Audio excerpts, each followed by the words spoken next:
true life, and music history. The Ants Human Stars podcast with your hosts, Caleb and Digo. Are you ready? Steady. Go.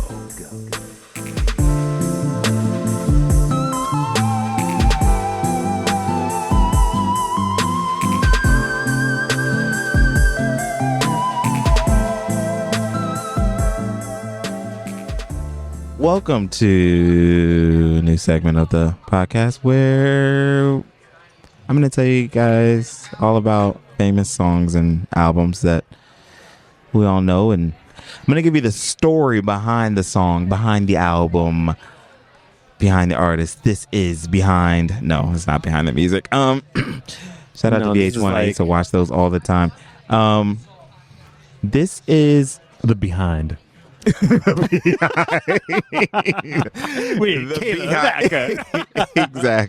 the behind. On the subject of peeping toms, I was thinking, like, I thought this song was really appropriate to go along with that. You mean like what a peeping tom is listening to their headphones as they're masturbating, looking into the window? This is a soundtrack. Exactly. This is a sound. This song is the soundtrack to peeping toms. Actually, I looked up multiple sources and everything. Like, I felt like you. I felt like did an Digo. investigative I did reporting. homework. Damn. I think it's a nasty little song. Really rather evil. It's about jealousy and surveillance and ownership, said Sting, the frontman of the band The Police, in 1983. He was talking about the track that would eventually become the best-selling song of that same year in both the U.S. and the UK, Every Breath You Take. Every breath you take, every move you make, every song you have, every breath you say, I'll be watching you. Exactly. Okay. You belong to me. Every breath you take. Sing it, Digo. Released on May 20th, 1983, the song was birthed out of quite a turbulent time in the life of both Sting and the band The Police. Sting wrote the song I wish y'all could see Digo right now. He puts his hands on his face like a kid, like just listening intently to his bedtime story. Sting wrote the song in 1982 after his separation from Frances Tomalty and the start of his relationship with Trudy Styler. Their split was controversial because, according to reports from The Independent in 2006, quote, he was already married to actress Frances Tomalty, who just happened to be best friends with Trudy. Sting and Frances lived next door to Trudy in Bayswater, West London, for several years before the two of them became lovers. Yeah, that was a pretty controversial thing when all that was going on and he was divorcing and starting a new relationship. So in order to escape the public eye and criticism, he retreated to Jamaica, where he stayed at James Bond author Ian Fleming's Golden Eye Estate. Yes, on the island's North Shore. Yes. You saw how I already knew that. James Bond fan over here. Yeah. Exactly. I woke up in the middle of the night with that line. Every breath you take, every move you make, I'll be watching you in my head. Oh my God, Sting recalled in a 1993 interview. I sat down at the piano and had written it in half an hour. It sounds like a comforting love song. I didn't realize at the time how sinister it is. I think I was thinking of Big Brother, surveillance, and control. Well, that song about jealousy and surveillance and ownership had an extra significance to it, as it pretty much summed up the police's troubled internal dynamics at the time. I also even read that Sting didn't even like the band name The Police. Like, that's what... this is why he, like, stepped out. Well, I'm just saying that to say, like, they had issues even back then with, like, in the beginning of the band. Like, he didn't like that, but he just went with it. So... Andy Summers, the guitarist of the band, and Stephen Copeland, the drummer, had grown frustrated at Sting's control over songwriting. Relations between the drummer and the singer were particularly toxic, and while making Every Breath You Take, neither of them could bear being in the studio at the same time. Producer Hugh Padgham claimed that at the time of the recording session, Sting and Copeland, quote, hated each other, with verbal and physical fights becoming common in the studio. Damn. I mean, this song is so, like... Yeah. just Who knew? like in relationships. No, like, it had here's it's been my played song at like for you. weddings and yeah, stuff. exactly. And Yeah, even Sting has said like, why would you play that? Like the song is creepy. people don't listen to it. For I example, know. there's a Christmas song. Last Christmas, I gave you my That's so heart, sad. and the very next day, day, you gave it away. You gave it, and people be like proposing to the show. Yeah, no, like, that's a super sad song. Yeah. Next, it's like, This year to save me from tears, I'll give it to someone special. yeah, it's like, Yeah. this is not a love. Yeah, no, not at all. It sounds all nice and pretty. Rap. Yeah, but no, not at all. Okay. The tensions almost led to the recording sessions being canceled until a meeting involving the band and the group's manager, Miles Copeland, who also happened to be Stewart's brother, resulted in an agreement to continue. So, Summers, inspired by the Hungarian composer Bela Bartók, I don't know if I pronounced that right, but anyways, he got inspiration from that Hungarian composer, and he created the standout guitar riff that you hear throughout the song, which is just amazing. Dun, dun, dun, dun, dun, dun, dun, dun. And Copeland provided a steady beat. Also, to give the song more liveliness, Pajam, the band's manager, asked Copeland to record his drum parts in the studio's dining room in order to achieve some, quote, special sound effects. The room, however, was so hot that Copeland's drumsticks had to be taped to his hands to avoid them slipping out. In the end, they were able to put their differences aside and put together what would become the band's biggest hit. A month and a half after its release, on July 9, 1983, the song peaked at number 1 on the Billboard Hot 100, where it topped the chart for 8 consecutive weeks. In the 1983 Rolling Stones Critics and Readers poll, it was voted Song of the Year. In the U.S., it was the best-selling single of 1983 and the 5th best-selling single of the entire decade. Boom. Boom. The song was nominated for 3 Grammys in 1984 and took home 2. One for Song of the Year. Can I also say that, so Ian Fleming, he's sitting there, he's like, writing about an agent, and he doesn't know what. There's like, just trying to find out a name. He's on this island and in the Bahamas and whatever, and who knows why he called it Golden, I forget, but he's like trying to come up with a name. There's like this book about birds written by James Bond, and that's where he pulled the name from, and then he created this iconic character that even today is still making. And here's another white dude who sat in that same place and produced an iconic song. I think also for Ian Fleming, it just came naturally, not so much just because of the area, but it came naturally. But he wrote it in like 30 minutes, you said? Boom. You got we need to go and take a trip to the Golden Eye Estate. We need to record in that spot. We need to record there. You need to write there. I need to record an album. I need to write a book. Yeah, we got a lot to do at the Golden Eye Estate. So, the song blew up. It was huge. Also, it's carried a very long-lasting legacy in more ways than one, because most notably, it was sampled by Puff Daddy in his 1997 hit "I'll Be Missing You," which is a tribute to Notorious B.I.G. Rest in peace. We have the same birthday, me and Biggie. Anyways, like same day, same year, same day, definitely not same year. Nah, he was still around and kicking. I was just like, not even thought of. You were the only one around kicking. I can't.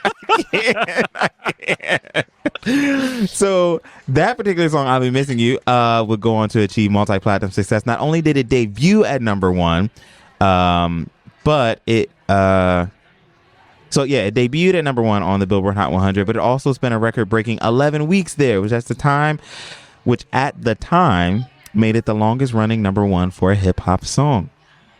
Simpler times. Right. It also won a Grammy Award for Best Rap Performance by Duo or Group. And while the rest of the world was loving the song, Andy Summers, the guitarist of the group, called it, quote, the major ripoff of all time. Oh. But Sting who's the owner of the song's publishing rights, didn't seem to mind. I mean, he's getting royalties. Exactly. It's not like this is just given away. That's my next line. That was expected because all the money he's making off that samples used. Yeah. He even participated in a performance of "I'll Be Missing You" at the 1997 MTV Video Music Awards. As an artist, I don't mean like me. I'm just saying artists in general. I would feel. I mean, I'm a music artist. Not a music artist, but like I would hate for my song to be used in a commercial, for instance, and have it be associated with that commercial. I think that ruins songs. By the way, that. But if a song is remastered, remade, remixed by somebody, and it becomes famous again, like this is I already had my time. I already had my time with my original, and then it faded away. And then somebody brings back that song, and it makes it epic, double platinum, whatever. I want to be proud of that shit. I'm proud because I had my time, and somebody else made it their own, and part of it was their talent, but part of it is because of my catchy ass song. Why would I feel anything but pride? I do think, as a music artist, and as a music artist who writes their stuff, I would have to like the song. I agree that that'd be awesome. I wouldn't be. Yeah. And I also did read that apparently when they had finished this song, when Diddy had finished his song with the sample, they hadn't even cleared it though yet with them. But anyways, but that's neither here nor there. I hear what you're saying, but also like I was listening to Shaka Khan in an interview was talking about how Kanye West used her song "Through the Fire" as a sample for his song "Through the Wire," which is like I think one of like his first single, and he was talking about when he broke his jaw, blah blah, and she was like she didn't like it because it's all like sped up and it's basically like a little chipmunk voice, and so that's right, it is sped up way a lot. And so in that sense, like I can understand that where it's like you have your own connection through this. Like you have your own connection to the song, and then somebody takes it, and it's just like, ew, what did you do? That's right. Then it's like, yeah. So I can understand not being completely happy, even if you are making. I mean, like it's nice, like I'm making money, but ew, the song you did, the direction you took it in, it sucks. Anyways, Every Breath You Take marked both the peak and the end of The Police. Synchronicity, the title of the band's final album, and the album which holds that hit track, went on to be certified 8 times platinum in the U.S. alone. And at the time of its release and following its tour, The Police were hailed as, quote, the biggest band in the world. They went their separate ways in 1984, but they've since gotten back together for reunions and whatnot over the years. But that was the end of them as a band making music to potentially I remember being very young, obviously, because I was born in the 80s, and like hearing the song, but I only knew it like maybe I knew it at the time that it was made by The Police, maybe, but it was like, no, it wasn't The Police. It was Sting. It was already Sting because he had already dropped them. He had gone on, and he'd already become like so famous from that, and then probably broken off. And by the time I was of reason. So to be honest, I also wanted to add one. I didn't know about this song until Diddy and his version, and when I knew, like, I don't know. I'm not saying this in I think I'm something, but I was able to recognize as a kid that like, oh, this wasn't yours. So maybe I had heard it, but I didn't know exactly what song it was. I heard Diddy's version, and then that made me go back and look for what was the original. Did you grow up, like, were you young enough to be like in your car with your mom with the radio on? So actually growing up, I was only allowed to listen to gospel music. Like, yeah, like my mom only listened to like gospel, and then they listened to jazz every now and then. That's nice. Yeah, but I would go over to my cousin's house, and they only listen to like R&B and like hip hop and stuff. But that's where I would like hear all my other stuff. But like my mom tells, there's this one story she tells that apparently there's a song by Patti LaBelle that she released in the 90s called "Right Kind of Lover," and that was probably like her last big hit. That was like a big hit for her on the R&B charts at least. And my cousin would play that in the car, and I'm like 5, 4 in the back, and I'm like singing that song to the top of my lungs. Nice. He's all right. And so, anyways, at home, we weren't listening to like the radio and secular music every day to and from school, riding with mom or riding with whoever was taking me. 97.1 Wash FM, and that was playing not a little bit of the oldies, but no, it was like contemporary pop, but easy listening. Like it wasn't any hip hop. It wasn't anything. It was like what you could listen with your family, but that was still popular. Yeah, and of course, like early, like 84, 80, 90s, early. Fucking Sting or the Police's Every Breath You shit, that was like there all the time. That was in so long. That was every day that song was played. All through the 90s on 97.1 Wash FM. That is such a the song comes on and you're like every breath okay. Also, I'm totally going to admit that I did not know Sting was the lead singer of The Police until I looked this up. Really? Seriously, like I just thought they were, and funny thing, I have this album on vinyl on my wall in my room, and not just like yeah, I do. And this is like an original vinyl from like at that time, not some new that I bought. You're researching this and you're like, exactly. Holy shit. I'm serious. I'm like turning around looking at my wall like, wait a minute. Yeah, like I always thought like Sting was his own thing, and then the Police were their thing. I did not know that he was the lead singer of I fully admit that. Anyways, in May of 2019, just a few months ago, Every Breath You Take was recognized by BMI as being the most played song in radio history with nearly 15 million radio plays. Of course. So in conclusion, I think it's safe to say that with every breath future generations take and every turn the world continues to make, this song will be playing somewhere at some time for you. I swear, no, you're going to play that song. I mean, of course, early baby millennials or whatever they're called now, Generation Y, whatever, they're not going to immediately know it. Yeah. But you get somebody that's over 25 and you play that, of course, just dun, dun, dun, dun, dun, dun. Yeah. Like you're gonna know the words. Because it's also very easy. That song. Guitar riff is so it gets stuck in your mind. Yeah, really, if it wasn't for that guitar riff, I don't think the song would have been what it is. But he I mean, there's that moment. Not taking anything from him and his vocals and the lyrics. You can. There's that white soul. Oh yeah. Guess. And lost without a trace. Yeah. Gonna fun and see your face. Baby. Yeah. Yeah. No. It really. No. Yeah. So P.S. Gary T. Marks, a socialist and scholar of surveillance studies, wrote in 1988 that while the song was, quote, a love rather than a protest song, it, quote, nicely captures elements of the new surveillance. He compared the lines to various new technologies of surveillance, including linking every breath you take to breath analyzers, every step you take to electronic anklets, and every value break to voice stress analysis.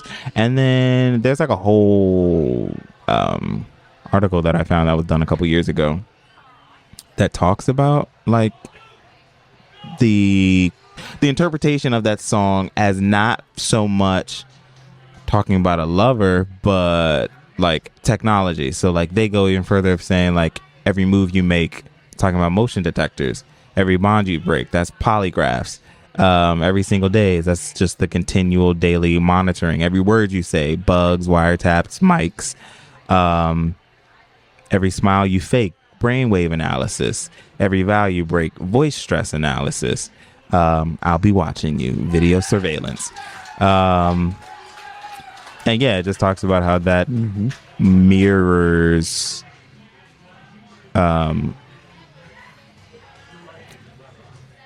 like surveillance and where that was going at the time. And even, like I said earlier, Sting is quoted as saying that's one of the things he thought he was thinking about, was like Big Brother.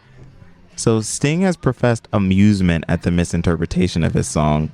That like Sting was saying how like people have come up to him and be like, oh my gosh, I sang this at my wedding, and he's like, well, way to go, like that's stupid, because it's not a nice song. And that, ladies and gentlemen, is your music history for that was good. That was like exactly what I didn't know I needed. Cool. I'm. So this is also 1983, the year of the biggest album of all time, Michael Jackson's Thriller. Just another little side note. So this was a nice little breakup of the reign of Michael Jackson that year. He actually, that was the same, the Grammys in 1984 was the same year that he won 8, which is the most Grammys anyone has ever won in a night, still to this day. He was nominated for 12, I want to say. Or no, excuse me. He was nominated for 15. And for those people who are in a band together, stay together. Because... Stay together. Just do it for the kids. Like that's why I knew I never really wanted to be in a group. Or people even ask me now, they're like, oh, do you have a band? And I would like to have a band, but also I don't know what, like Brussels sprouts. Is that weed? I smell the light smell of weed right now. I mean, you smoke more than I have, so maybe you know. That doesn't smell like weed to me. It's gone, but there was a definitely skunk in the. Okay, great, funny story. I'm doing some sound for this. Do we have time? We have 10 minutes. First of all, you finished with the police? I've completed my. So I'm doing some sound work for a production, a small production, and I'm going in like every day because we're doing rehearsal. Mm-hmm. And this is a very simple task. It's literally clicking to the next thing. But I have to do it to graduate. It's like one of these things. And so every day I'm going in and I'm fucking smoking a blunt. And this particular day, I had forgotten to smoke before. I forgot to smoke.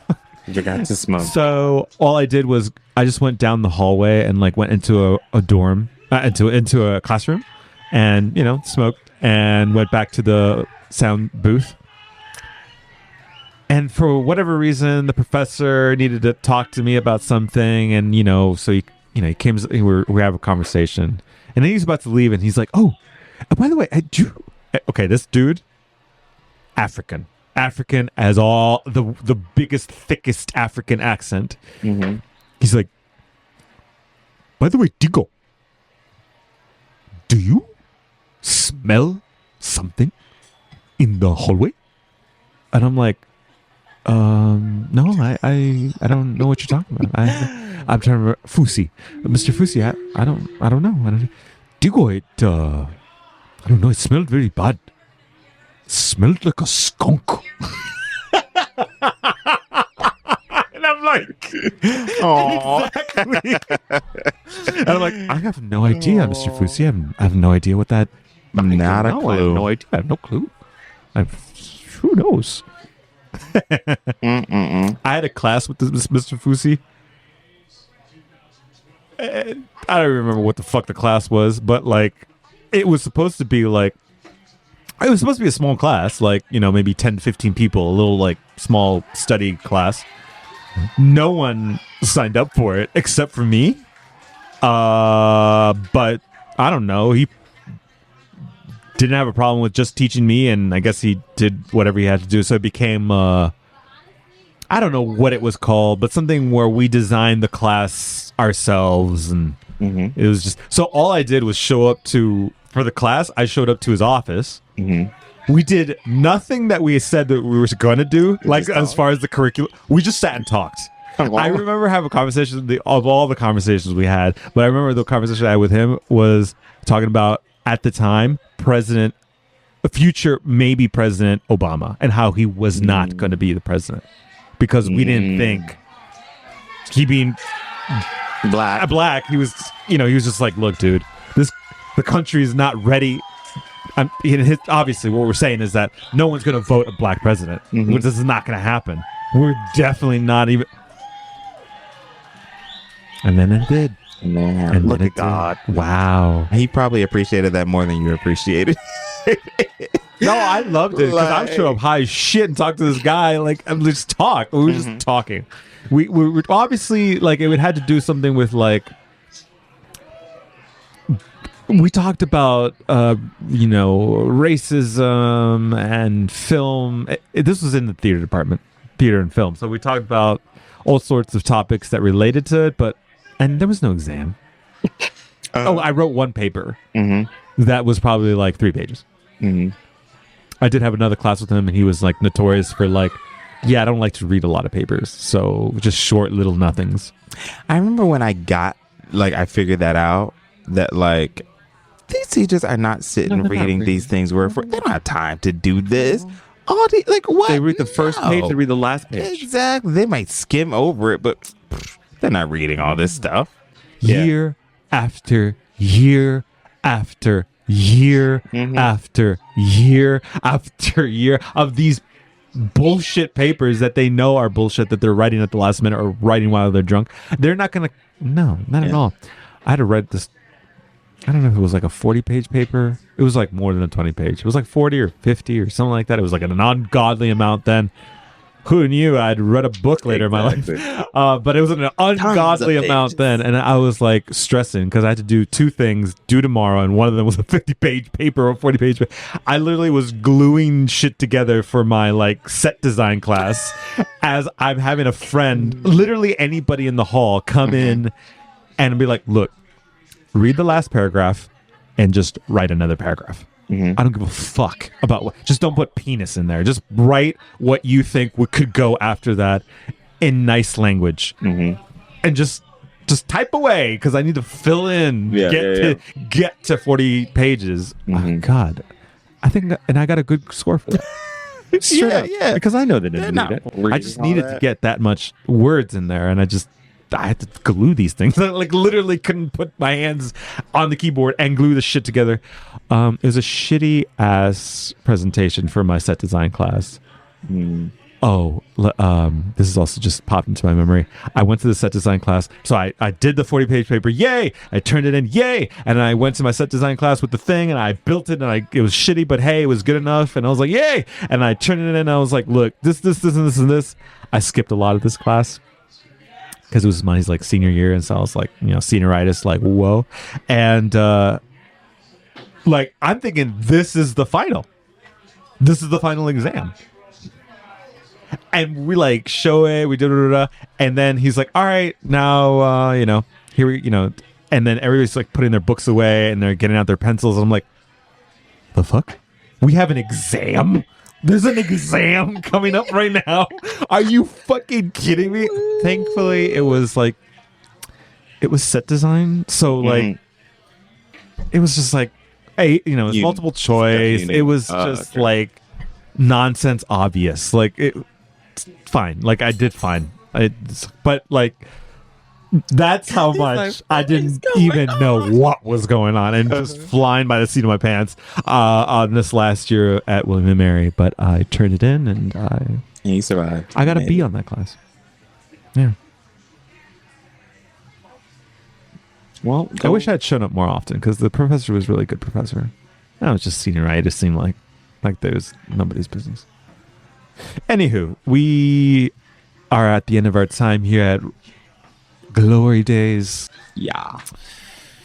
Surrounded by pedophiles and sex addicts and sex crime criminals. And Julie's still here. Oh, lovely Julie. Fight for what you love, unless you meet a Fred and fight him. Fight him. And then just walk. Actually, no, because you can't anyways. Well, never mind. Yeah. Fight him. Just fight him. Just fight him. I'm trying to do the nice thing. Fight him. Fight Freddy. Exactly. What does that mean? Then you love Freddy? No, you fight for what you love.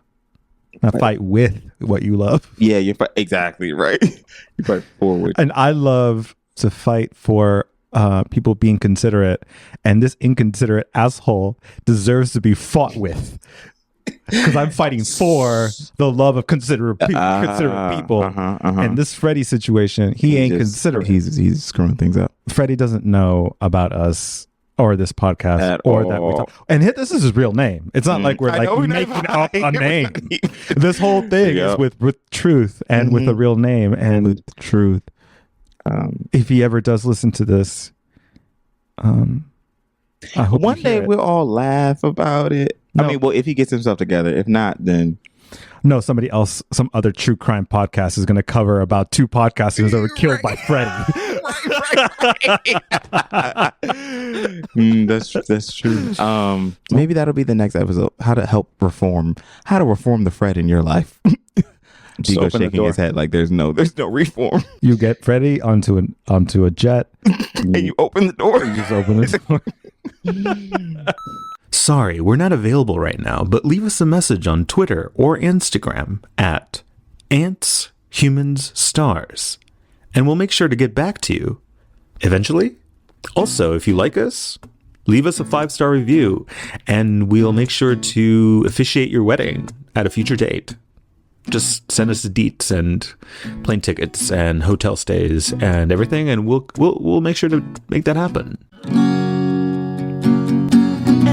It's humans and stars and everything. It's humans and stars and everything. It's humans and stars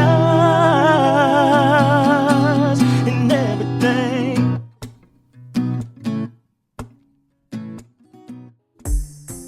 Thanks for listening to the Ants, Humans, Stars podcast with Caleb and Digo. Stay connected and get updates about new episodes by visiting our website, antshumanstars.com, and by subscribing wherever you listen to podcasts. If you enjoyed this podcast, please leave us a positive rating and review, and share about us with your community on social media. Thanks, y'all. We really appreciate it.